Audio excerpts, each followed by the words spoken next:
Okay guys, I'm going to give you a quick demo of how to update a NexGenEFI device that has a USB-C slot in the front. In today's demo, it's going to be the NexLink. The NexLink is the device that comes with all Pro Edition digital displays, and that is the ECU interface. It has a USB-C port in the front of it, and the other end is going to go basically plugged in with a USB cable into your laptop. Now, the first thing you're going to need to do though is you're going to have to download the USB driver. Without this installed, your laptop or desktop is not going to be able to communicate with the NexLink. So you're going to click on this link where it says download USB driver. And I went ahead and I basically downloaded everything to make the video a little bit shorter. So you're going to click download here. And it's going to download 341 ch341scr.zip.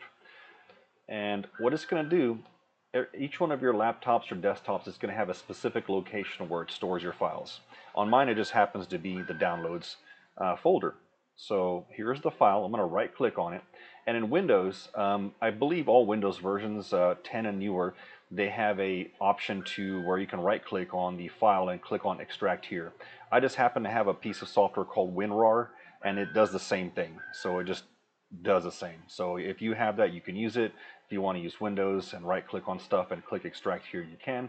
So I'm going to do that. Yes to all. I've already extracted it. And it's going to create a directory called ch341scr, and it should be here somewhere. There it is. And what you're going to do is double click on setup. And you're going to say yes, I want to install this driver. And click on install. And this will install the necessary drivers for your device to be able to speak to the NexLink or NexGenEFI device. So that happens really quickly. It installs it. Ta-da, it's installed. Alright. So the next thing you're going to want to do is install NexSYNC. So in order to do that, we're going to go back and we're going to click on the second link. And you're going to click on download NexSYNC installer. So when you click on this, the same Proton website will come up and it will ask you, do you wish to download, or click here to download. Now this file is an executable. You don't have to right click and do extract here, any of that stuff. So you click on here and it'll download it. And I've already downloaded it to make this video quicker. And so here's NexSYNC. You're going to double click on that. You might get a warning. It might say, hey, are you sure you want to run this piece of software? So you're going to say yes to that. Oh, okay, I didn't say that time. Okay, so we're going to go ahead and install it. As you can probably tell, I've made this video a few times. I was getting a pop-up from, I think it was Windows Defender. It said basically that this piece of software isn't signed. Are you sure you want to install it? So you basically say yes and click run anyway. Okay, launch NexSYNC. We're going to say yes to that.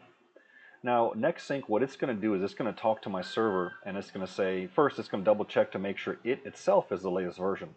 At the time of this video, it's 1.0.2.7. You're going to see it in the top left-hand corner of the screen. If it was not the latest version, it will tell you, hey, there's a new version. Do you wish to download it?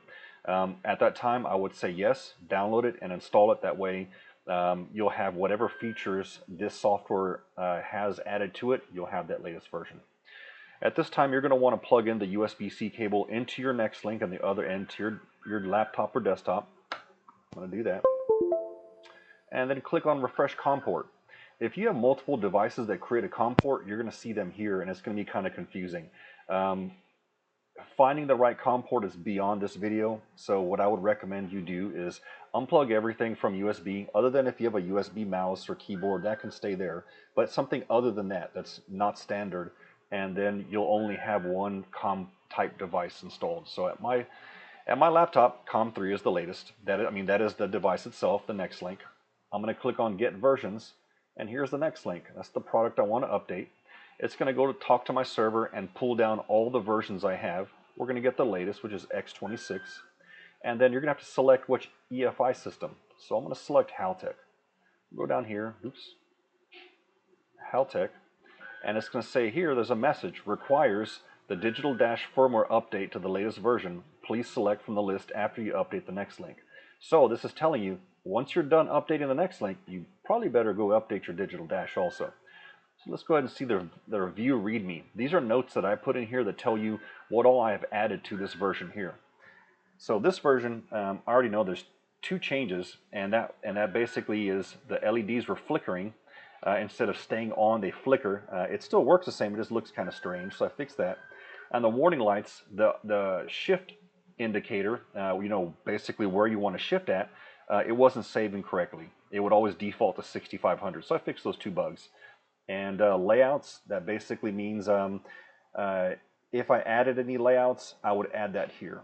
So I didn't add any, so we'll just leave it at that. We're going to click on update itself, and what this is going to do is pull down the firmware from the server and actually upload it directly to the NexSync. Now it's going to go to 100% twice, so make sure that you pay attention to this spot, that it goes all the way to 100% and you don't see any errors whatsoever. So let's go ahead and let this thing finish.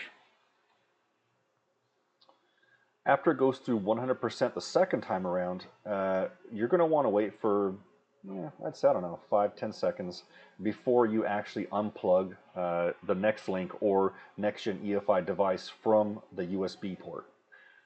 So here's the first pass, is just about done.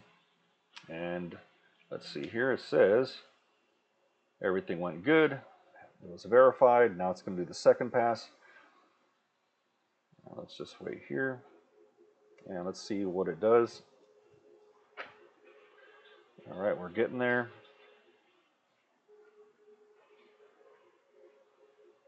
Almost 65. And as I said earlier, you can actually download the firmware for the digital dash from NexSync also. So I kind of wanted to put 2 into 1. Okay, so it finished the second pass. Everything looks good. It's saying, hey, I'm resetting it. So about this time, you want to wait for about 5-10 seconds and all that stuff. Okay, blah, blah, blah. That sounds about right. Let's pull this thing out, unplug. All right. Then we're going to scroll down here to where it says Pro Edition Digital Dash. It's going to do the same thing. Hit the web server and say, what versions do you have out there?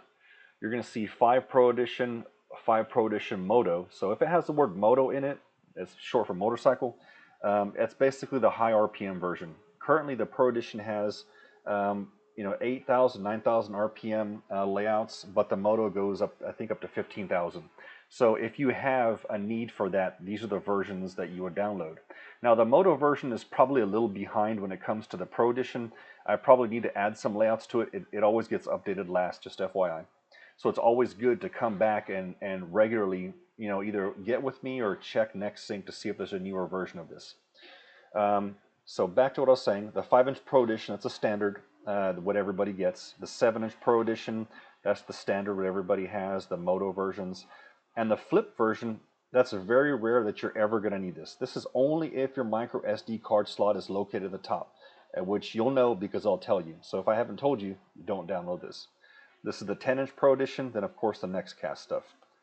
Let's go ahead and hit update. Let's just pretend it's the 7. So once you click update, it's going to basically send you back to Proton and have you download the Pro Edition. In our case, it was a 7-inch, the zip file itself. It's another archive. You're going to have to right-click and decompress. So you would click download. And I've already done all this to speed everything up. So once you do that, in our example, it's going to download the 7-inch 109x26. We're going to go ahead and right-click on this and click extract here. I've already done this, but I'm going to go ahead and overwrite that file. And there's our file. This is the TFT file right here. Pro 7-inch -new3.tft. So you're going to copy this to your micro SD card, and you're going to get that micro SD card and put on the bottom with the gold plates facing towards the back of the LCD. Then you're going to key on your vehicle, and your LCD will turn white, and it's going to be upside down, bottom right hand corner. It's going to go through 100% 3 different times. Make sure it goes through that all 3 times that you don't see any errors. Once that is done and it goes through 100%, you can remove the micro SD card, or if you have your logo on it, just if you're basically reusing your micro SD card, just leave it in there because this file will get renamed and it won't try to update again. But if it does try to update, you'll know that basically the update failed. It'll keep trying over and over every time you key off and key on. So that's another way to find out if it was successful, is if it renames the TFT file and you key off, key on, and it no longer tries. Now, once a successful update has happened to the LCD, you're going to have my logo stuck on your screen. So at that time, you can key off, and like I was saying previously, key back on. It'll go through my logo. It'll jump to straight to a layout, or it'll go to your logo and then to my layout itself, and you can go ahead and you know, enjoy the digital dash, and you're ready to rock and roll.